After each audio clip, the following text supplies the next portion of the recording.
ಸದ್ಧರ್ಮ ಬಂಧುಗಳೇ, ಜೈ ಜಿನೇಂದ್ರ. ನಿಮಗೆಲ್ಲ ತಿಳಿದಿರುವಂತೆ ನಾನು ಪ್ರತಿ ಸಲ ಹೇಳುವುದುಂಟು, ಸ್ವಾಸ್ತಿ ಜೈನ್ ಮಿಲನ್. ಸ್ವಾಸ್ತಿ ಎಂಬುದು ನಮ್ಮ ಜೈನರ ಆಸ್ತಿ. ಯಾಕಂತ ಹೇಳಿದರೆ, ಕಳೆದ 10 ವರ್ಷದಿಂದ ಸಮಾಜಕ್ಕೆ ಏನಾದರೂ ಮಾಡಬೇಕು, ಯುವಕರನ್ನು ಸಮಾಜಮುಖಿ ಕೆಲಸದಲ್ಲಿ ಮುಂದೆ ತರಬೇಕು ಅನ್ನೋ ದೃಷ್ಟಿಯಿಂದ ಸತತವಾಗಿ 10 ವರ್ಷದಿಂದ ಹಲವಾರು ಕಾರ್ಯಕ್ರಮಗಳನ್ನು ಹಮ್ಮಿಕೊಂಡು ಬಂದರೆ, ಅದರಲ್ಲಿ ಜಿನ ಸಮ್ಮೇಳನವು ಬಹಳ ವಿಶೇಷವಾಗಿ ಪ್ರತಿ ವರ್ಷ ಸಾವಿರಾರು ಜನ ಒಟ್ಟು ಸೇರಿ ಈ ಕಾರ್ಯಕ್ರಮ ನಡೀತಾ ಇದೆ.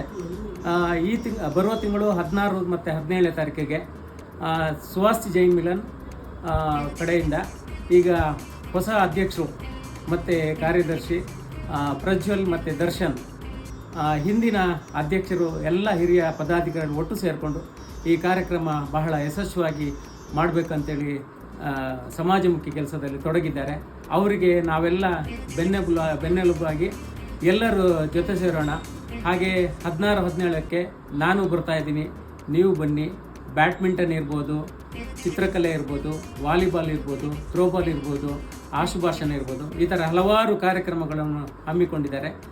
ದಯವಿಟ್ಟು ಜೈನ ಪಾಲಕ ಪೋಷಕರಲ್ಲಿ ನಾನು ವಿನಂತಿಸುವುದೇನೆಂದರೆ, ಮಕ್ಕಳನ್ನು ಕರ್ಕೊಂಡು ಬನ್ನಿ, ಇದರಲ್ಲಿ ಭಾಗವಹಿಸಿ ಧರ್ಮದ ಪ್ರಭಾವಣೆ, ಧರ್ಮದ ರಕ್ಷಣೆ ಈ ಮೂಲಕ ಆಗಲಿ ಅಂತ ನಾನು ಕೇಳ್ಕೊಳ್ತಾ ಇದ್ದೇನೆ.